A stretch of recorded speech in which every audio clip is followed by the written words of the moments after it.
Silence, a Fable, by Edgar Allan Poe. Iuduzu rorion codufai techai farages, prones techai caradai. The mountain pinnacles slumber, valleys, crags, and caves are silent. Alcman. Listen to me, said the demon as he placed his hand upon my head. The region of which I speak is a dreary region in Libya, by the borders of the river Zaire, and there is no quiet there, nor silence.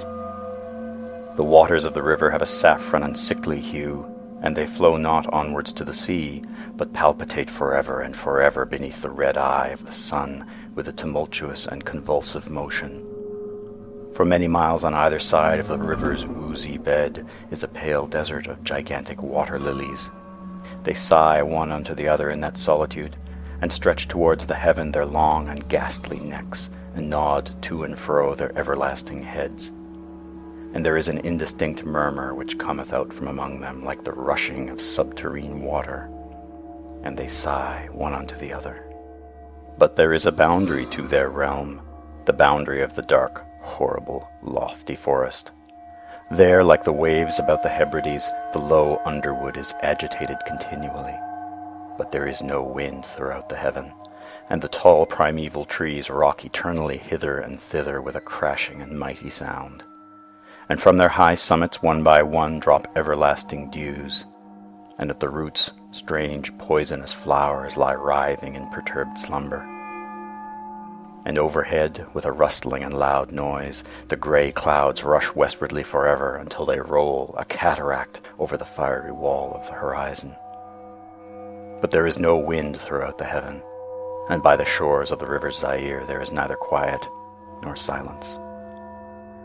It was night, and the rain fell, and falling it was rain, but having fallen it was blood.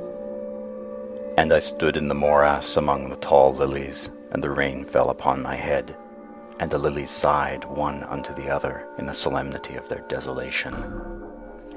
And all at once the moon arose through the thin ghastly mist, and was crimson in colour, and mine eyes fell upon a huge grey rock, which stood by the shore of the river, and was lighted by the light of the moon.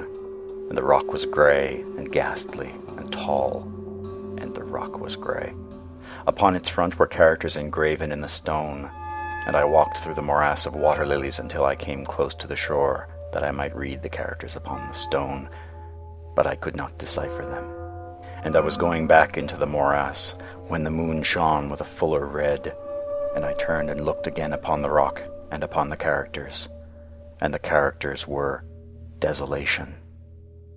And I looked upwards, and there stood a man upon the summit of the rock, and I hid myself among the water lilies that I might discover the actions of the man. And the man was tall and stately in form, and was wrapped up from his shoulders to his feet in the toga of old Rome. And the outlines of his figure were indistinct, but his features were the features of a deity. For the mantle of the night, and of the mist, and of the moon, and of the dew, had left uncovered the features of his face. And his brow was lofty with thought, and his eye wild with care.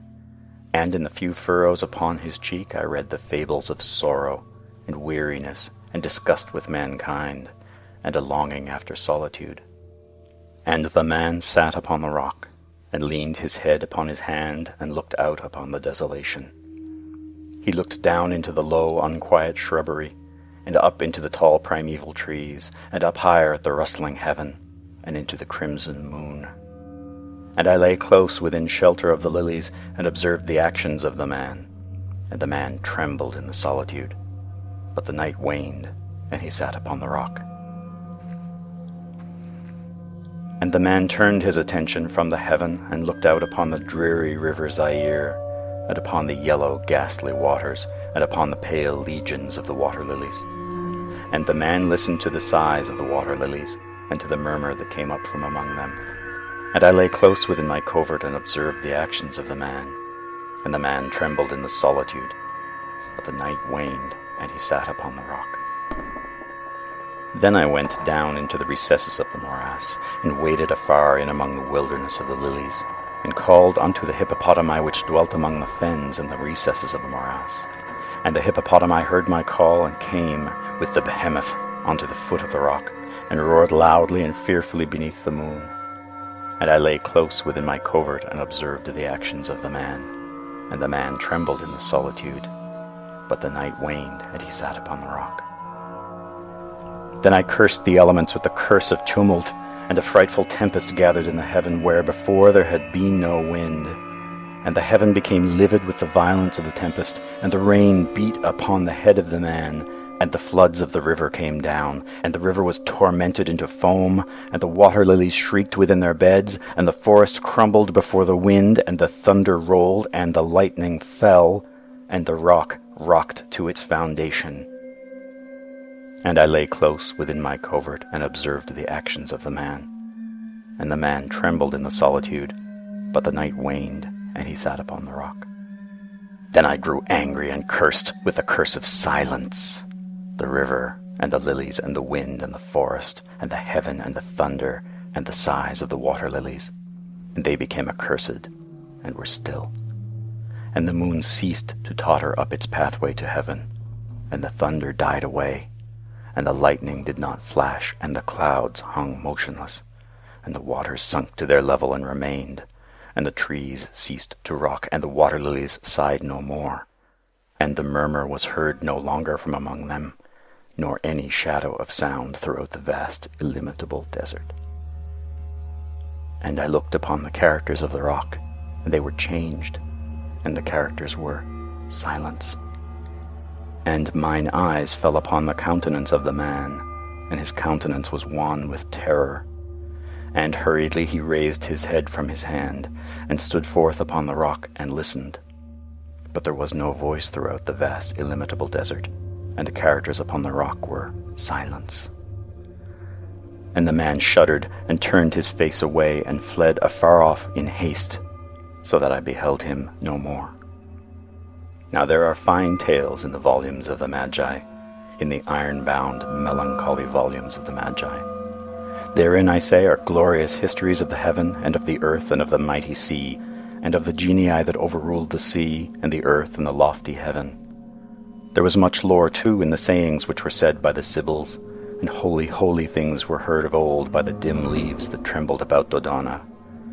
But as Allah liveth, that fable which the demon told me as he sat by my side in the shadow of the tomb, I hold to be the most wonderful of all.